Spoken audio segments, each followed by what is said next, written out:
오늘 우리가 읽은 본문 말씀은 상당히 많이 알려져 있는 본문입니다. 7절에 보면 실로암 못이 나오는데요. 이 실로암이란 노래도 있지 않습니까? 전에도 한번 말씀드렸던 것 같은데 제가 그 영상을 보여드릴까 말까 계속 고민하다가 안 보여드려도 알겠다.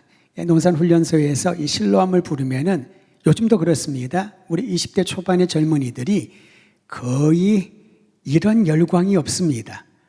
어쩜 얘들이 이렇게 열광적으로 실로암을 할까? 춤을 추고 이 동작을 하는데요.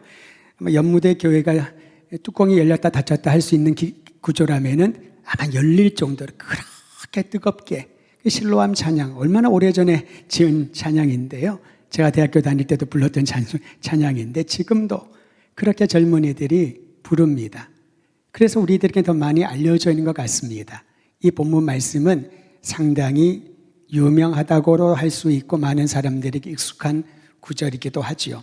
그런데 오늘 우리가 주목할 부분은 제자들의 질문입니다.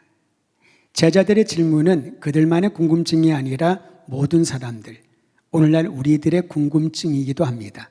여러분, 어떤 일들이 생기면은 나에게 사건이 일어나면 또는 나와 관련된 또는 관련이 안 되더라도 우리가 알 수 있는 그곳에서 어떠한 일들이 생기면은 왜 이런 일이 생겼을까? 하나님은 역사의 주관자시라고 하는데 하나님은 생명을 주관하시는 분이신데 왜 이런 일이 생겼을까? 아까운 죽음을 맞이한 사람도 있고요. 너무나도 고귀한 꽃다운 생명을 이 땅을 떠나는 그런 사건들을 보면은 도무지 우리가 이해가 안 돼서 이런 질문을 하게 되죠. 도대체 무엇 때문에? 누구 탓인가? 어떤 이유 때문에 이러한 사건이 일어나나? 그런 생각들을 하게 된다는 겁니다. 오늘 이 본문은 예수님께서 길을 가실 때에 일어난 일입니다. 예수님이 길을 가시는데요. 천국 복음을 전파하러 이 마을에서 저 마을로 계속 길을 가시잖아요. 여행을 하시잖아요. 전도 여행을 하시죠. 길을 가실 때에 날 때부터 앞을 보지 못하는 맹인이 예수님 앞에 나타났다고 합니다. 이 만남은 우연이었을까요? 계획된 약속한 만남이었을까요? 간혹 어떤 성도들이 저를 만나러 약속을 합니다. 목사님, 주일날 오후에 시간 괜찮으세요? 예배와 예배 사이에 시간 괜찮으시면 제가 좀 기도받고 싶어요. 그런 얘기를 합니다. 약속된 만남이죠. 그런데 이런 약속된 만남 말고요. 여러분이 식당을 갔는데 거기서 제가 딱 앉아있는 것을 볼 수가 있을 거예요. 자, 그러면 어떤 분들은 도망가는 분도 있을 수 있을 것 같은데 저는 모르겠습니다만 부담스러워서 그럴 수도 있잖아요. 또는 어떤 예기치 못한 장소, 사실 지난번에 그런 몇 년 전이었죠. 제가 정말 등산을 싫어하는데 아내가 월요일이었던 것 같아요. 하루 한번 우리 등산 가보자고. 제가 아는 데가 있나요? 그래서 전에 첫 당회를 대둔산에서 한 적이 있었어요. 그래서 대둔산 한번 가볼까 하나?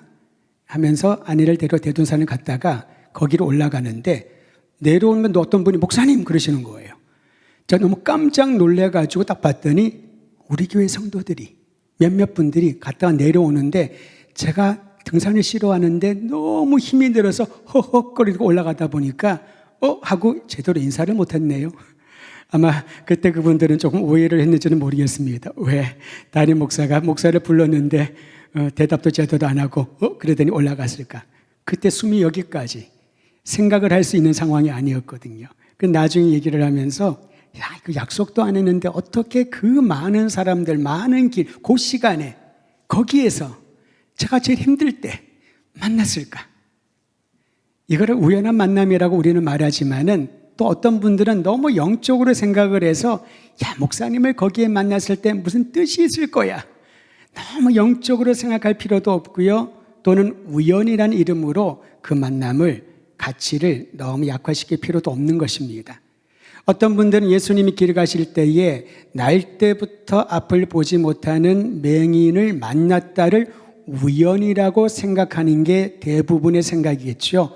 근데 신앙의 관점으로 보면은 이 만남에는 하나님의 섭리, 하나님의 계획이 있는 것을 보게 됩니다. 그래서 두렵고 떨리는 마음으로 만남을 생각해 보는 거죠. 우연히 만났는데, 길을 가다 만났는데, 버스 안에서 만났는데, 등산하다가 만났는데, 다른 나라 가서 만나는데, 정말 그런 적도 있어요.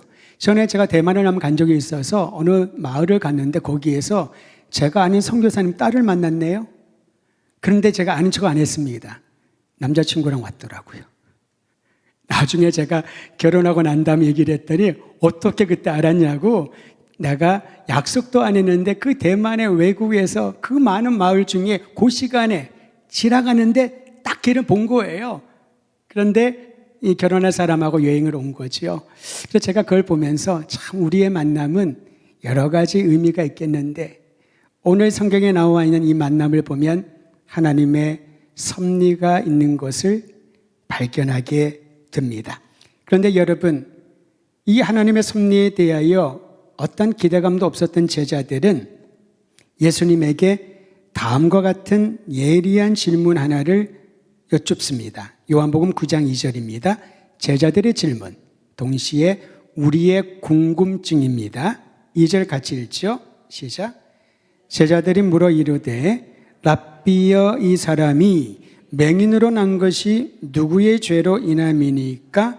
자기니까? 그의 부모니까?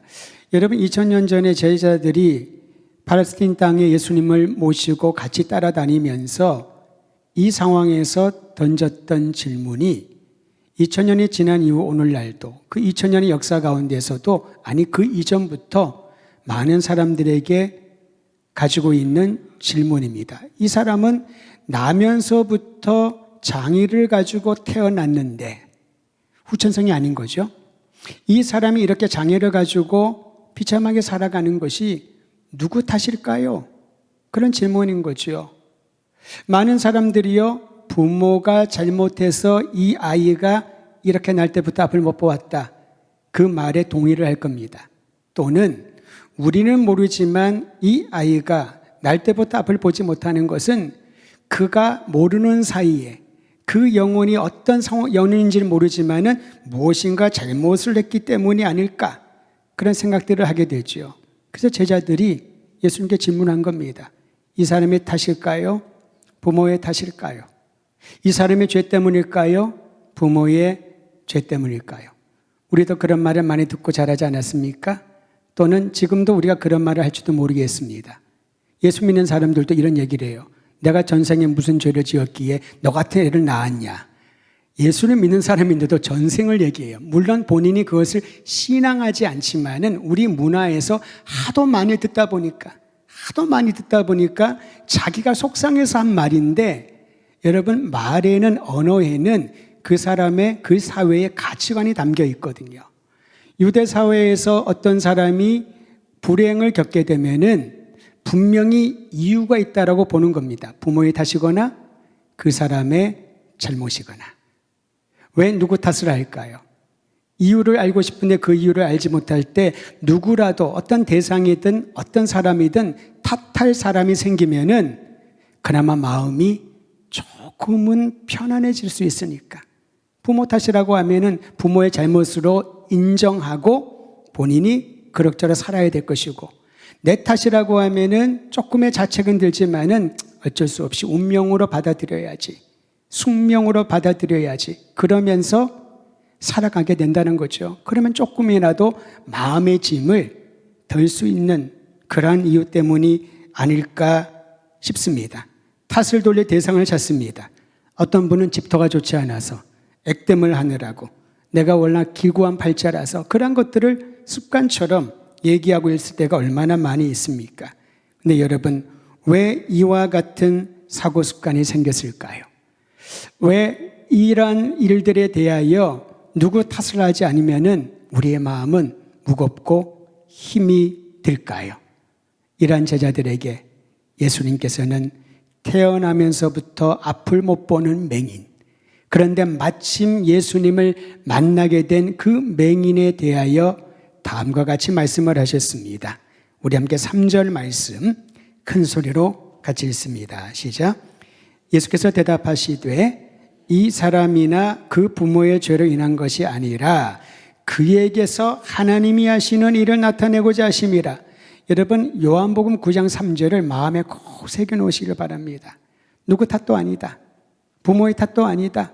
시대를 잘못 만나서도 아니다. 어쩌다 보니 그가 운이 좋지 않아서, 운명이 좋지 않아서, 팔자가 좋지 않아서 그런 것이 아니다라는 겁니다. 이 일을 통하여, 그 사람의 인생을 통하여 하나님이 하시는 일, 왜냐하면 하나님은 계실 때가 있고 안 계실 때가 있고 그런 분이 아니거든요. 하나님께서는 가까이 왔다가 멀리 계시는 분이 아니라는 겁니다. 여러분, 유르겐 몰트만이라고 하는 신학자가 십자가에 달리신 하나님이란 그런 책을 썼는데요. 거기 하나 일화가 있습니다. 홀로코스트. 유대인들이 600만 명 이상의 가스에서 또한 끔찍한 죽음을 당하고 있을 때 그 현장을 보았던 한 사람의 이야기였습니다.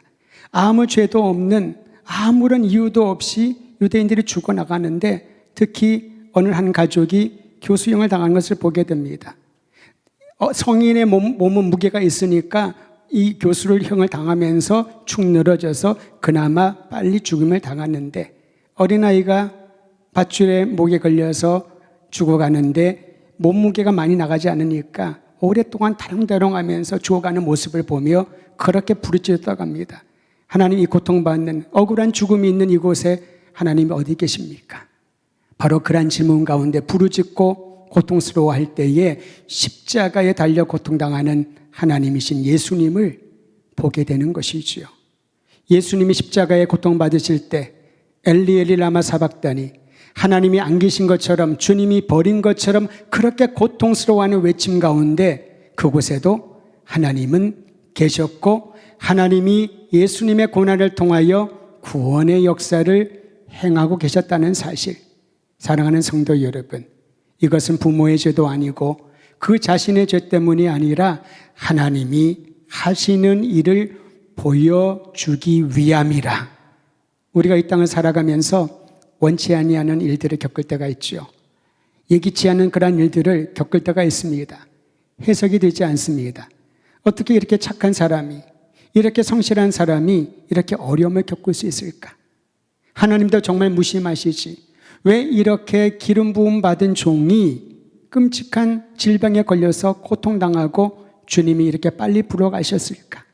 도무지 이해가 안 되는 일들이 한두 가지가 아닐 것입니다. 그때 이 말씀을 다시 한번 되새기기를 바랍니다.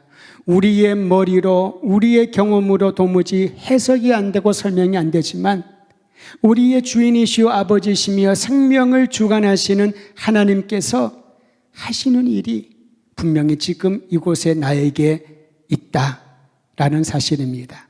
이 믿음을 가지면 괴로울 때 주님을 바라보라, 이 찬양이 나의 고백이 되는 거죠.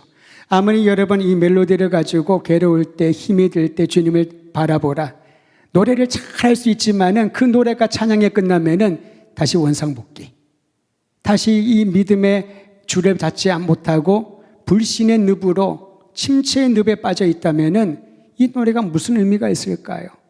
우리는 찬양을 통하여 하나님의 음성을 듣게 되고 찬양을 통하여 하나님을 향한 기도를 올려드린 것 아니겠습니까? 괴로울 때 주님의 얼굴을 보아라. 하나님이 하시는 일을 내 괴로운 상황 가운데서 보기를 원하나이다. 그러한 기도의 제목으로 변화되기를 우리 주의 이름으로 축원드립니다. 각 사람이 겪고 있는 고통은 누구 탓 때문이 아닙니다. 하나님의 섭리, 하나님이 하시는 일을 보여주기 위함이라고 하였습니다. 그런데 하나님이 하시는 일은 우리의 사고와 경험의 영역 밖에 있는 것입니다. 우리의 사고와 경험 밖에 있는 것이죠. 그래서 우리는 어떤 분들이 어려움에 처했을 때 위로한다는 명목으로 가서 하나님의 다 뜻이 있을 거야, 그런 말을 하지 않는 게 더 좋다는 겁니다. 왜냐하면 본인이 모르잖아요. 그저 하나님의 뜻이 있을 거야, 하나님은 다 알아서 괜찮게 해주실 거야. 이것은 막연한 기대감이지요. 여기서 말하는 하나님이 하시는 일을 보게 될 것이다라고 하는 것은 여전히 우리는 이해할 수 없습니다. 왜 이 사람이 날 때보다 맹인이었을까? 왜 이 사람이 사고를 당해가지고 고통스러웠을까? 여러분, 헬렌 켈러를 아시지요? 그 강영구 박사에 대해서 들은 적이 있을 것입니다. 헬렌 켈러 같은 경우에는요, 생후 19개월이 되었을 때에 눈에 심각한 질환이 와서 시력을 잃고 청력까지 잃게 됩니다.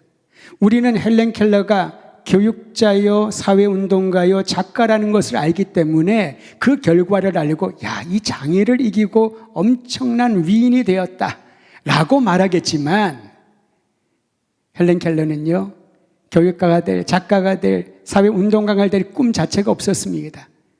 그 순간은 가장 고통스럽고 살고 싶지 않은 순간이었을 거예요. 고 강영구 박사 같은 분도 마찬가지지요. 부시 정부 때에 장애인 차관복까지 지냈던 그러한 장관급의 고위직에 있었던 분 아니겠습니까? 중학교 때 친구들과 놀다가, 그분이 양평 출신이거든요, 축구공에 맞아가지고 망막이 박리가 돼서 떨어졌어요. 그런데 옛날이니까 지금 같으면 빨리 병원가 치료받으면 어느 정도 호전될 가능성이 있었을 텐데, 그 시골에서 그 상태로 그는 후천적인 장애인이 되어버렸어요. 얼마나 비관스러웠을까요? 많은 사람들이 그에게 얘기를 합니다. 너 이제 앞을 못 보니 공부하지 말고 안마기술을 배워라. 이 나라에서, 대한민국에서 맹인이 살고 먹고 살 수 있는 방법은 그 기술 말고는 없다. 근데 그에게는 하나님께서 오히려 그 장애를 통하여 헬렌 켈러와 같이 하시는 일을 보여주었던 거지요. 미국으로 갈 수 있는 기회가 주어집니다. 미국이라는 사회는 장애인에 대한 편견이 상대적으로 없는 곳이고 공부할 수 있는 기회가 주어지고요.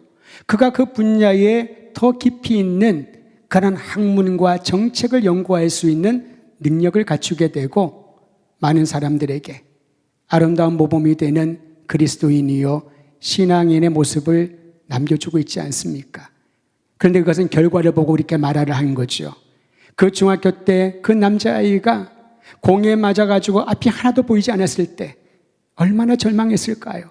그 아이 때문에 아이를 고치겠다고 열심히 일하고 공장에서 열심히 돈을 벌다가 먼저 세상을 떠난 누나를 생각을 하면은 얼마나 이 소년의 마음에 큰 못이 박혔을까요?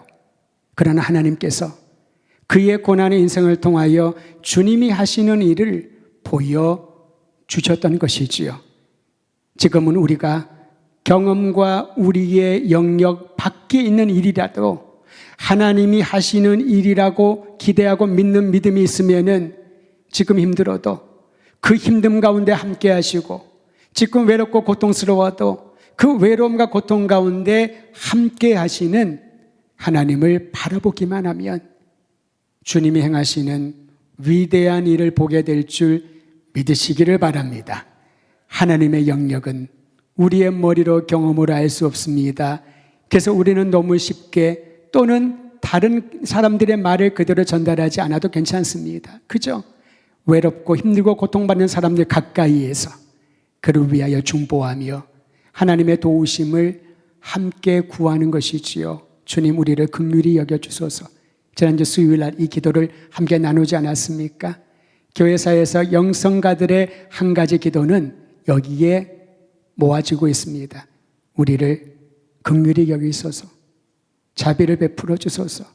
어떤 기도가 이 간절한 마음에 더해질 수 있을까요? 우리를 긍휼히 여기시는 아버지 하나님이 하시는 일을 보게 되기를 주의 이름으로 축원드립니다. 그러므로 자신이나 타인에게 일어난 예기치 않은 역경을 다른 원인에서 찾지 않기를 바랍니다. 오히려 그 일을 통해 새로운 주님의 일을 보여주실 하나님께 소망을 두는 거죠. 여러분, 소망은 언제 능력으로 나타나는지 아세요? 내가 절망 가운데 있을 때 소망은 빛처럼 내 마음을 밝혀주는 겁니다.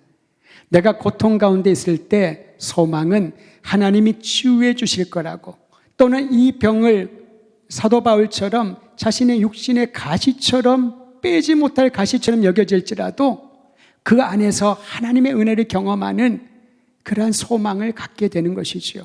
진정한 소망은 아무것도 없을 때, 아무것도 잡히지 않을 때, 내 눈에 아무것도 보이지 않을 때, 그때 하나님께 소망을 두는 자가 진정한 믿음의 소유자인 줄 우리가 알고 이 소망을 꼭 놓지 않기를 주의 이름으로 축원드립니다. 사람들은 누군가를 탓하며 시간을 허비합니다. 그런데 예수님의 관심은 다른 곳에 있었습니다. 예수님은 밤낮 주기를 예로 들었습니다. 밤에는 일할 수 없으니 낮에는 열심히 일하라. 해가 떠 있을 때는 열심히 일하라 라고 말씀하십니다. 그리고 예수님이 무엇을 의도하기 위하여 밤낮에 주기를 예로 들었는지를 9장 5절에서 우리는 발견하게 됩니다. 예수님의 말씀 9장 5절 함께 읽습니다. 시작. 내가 세상에 있는 동안에는 세상의 빛이로다. 이것을 알려주기 위하여 주님께서는 태어나면서부터 앞을 보지 못하는 사람의 눈을 밝혀내는, 눈을 뜨게 하는 기적을 행하셨던 것입니다. 예수님은 안과 전문의가 아닙니다. 예수님은 아무도 못 고치는 난치병, 불치병을 고치는 치료자로서만 온 것이 아닙니다. 주님께서는 그러한 모든 질환들을 치유해 주심으로 눈먼 자에게는 빛이요, 죽은 자를 살려서 생명이시요, 굶주린 자에게는 생명의 떡이요, 방황하는 자들에게는 길이요, 무지하고 혼돈 가운데 있는 자들에게는 진리라는 사실을 알려주기 위하여 주님께서 이러한 기적을 행하신 것이지요. 내가 세상에 있는 동안에는 세상의 빛이라. 그 빛을 보아라. 그 빛 가운데 거하라. 성도 여러분, 지금 눈을 뜨고 있지만은 세상이 캄캄하고 내가 걸어가고 있지만은 내가 어디로 가야 되는지 길을 몰라 방황하고 있다면은 오늘 주님이 말씀하시는 이 음성을 듣고 주님의 손을 꼭 붙잡으시길 바랍니다. 세상에 있는 동안에는 내가 세상의 빛이라. 임마누엘, 영원토록 우리와 함께 하시는 주님이 우리의 손을 붙들고 계시는 이곳에 영원한 생명의 빛, 세상을 밝히는 빛을 보게 될 줄 믿으시기를 바랍니다. 이처럼 예수님께서 하나님의 일을 하시며 세상의 빛이라는 사실을 알려주실 때 바리새인들은 여전히 다른 것에 관심을 보였습니다. 그 뒤에 말씀 우리가 읽지 않았지만요, 바리새인들은 어디에 관심을 가졌냐 하면 이 날 때부터 맹인인 사람을 고쳤던 그 날이 안식일이었던 거예요. 안식일에 노동을 했다고, 안식일 규례를 어겼다고, 안식일 규례를 지키지 않은 것을 보니 예수는 하나님으로부터 온 사람이 아니라는 것을 그들은 확증했다라고 그렇게 얘기를 합니다. 우리의 관심은 어디에 있나요? 하나님이 하시는 일에 있나요? 아니면 내가 고집하고 내가 옳다고 여기는 그것에 있나요? 어쩌면 그것은 옳다고 여기지만은 하나님이 관심 없는 분야일 수도 있습니다. 어떤 분은 이렇게 반론을 제기할 것입니다. 아니에요. 바리새인들이 말하는 율법의 규정들을 거슬러 올라가 보면은 10계명부터 오는데 맞습니다. 그러나 성도 여러분, 그 중간에 얼마나 많은 사람들이 시대적인 상황 때문에, 사회적인 정황 때문에, 또한 높은 고위층에 있는 학자들의 해석으로 인하여 그 말씀을 가지고 많은 것들을 덧붙였는지요. 10계명은 10가지 말씀은 아주 단순하고 명확했습니다. 그런데 사람들이 시대를 거치면서 붙여놓은 수많은 규례들은 외우기도 어렵고 외운들 지키기는 더 어려웠던 것입니다. 예수님의 관심은 이 가련한 한 사람을 고쳐주고 그에게 생명의 빛을 보게 하는 것이었다면 다른 이들의 관심은 예수님 행한 그 날이, 예수님이 말한 그 말이, 예수님이 보여준 행동이 율법 규례를 어겼냐 아니냐에 있었던 것입니다. 우리는 어떠한가요? 우리의 구주이신 예수 그리스도가 우리 가정의, 개인의, 교회의 주인이시고 생명의 빛이신 예수님을 밝혀 보여주는 것이 나의, 우리 교회의, 우리 가정의 소망인가? 아니면은 다른 것들에 우리의 관심이 있는지를 살펴보아야 할 것입니다. 사랑하는 성도 여러분, 만일 불행이라고 일컫는 일이 나에게 생긴다면은 어떻게 이해하시렵니까? 자신의 탓으로 여기고 자책하겠습니까? 아니면 다른 사람의 탓이라고 책임을 전가하겠습니까? 분명한 것은 어떤 상황에 처하든지 그것은 누구의 잘못도 누구의 탓 이전에 하나님께서 나에게 우리 가운데 행하시는 일들이 있을 것이라는 믿음이 있다면 하나님의 역사를 보게 될 것입니다. 오늘 이 시간에 이 찬양을 다시 한번 주님께 드리고 여러분의 고백과 기도가 되기를 원하는 마음으로 찬양을 하려고 합니다. 그리고 주님 앞에 함께 기도할 때 주님이 하시는 일을 보는 오늘이 나의 인생이 되게 하소서. 우리의 자녀들과 나의 일터와 모든 상황들 가운데 하나님이 하시는 일을 제가 보고 싶습니다. 우연은 없습니다. 이해할 수 없고 내 경험 밖의 일이라도 하나님이 나와 함께 하시면 모든 일, 모든 만남, 모든 상황을 통하여 주님이 행하시는 일을 보게 하실 것입니다. 그러한 믿음의 눈을 뜨게 해달라고, 그러한 마음을 더하여 달라고 오늘 이 찬양을 한번 하나님께 올려드린 후에 통성으로 기도하는 시간 갖겠습니다.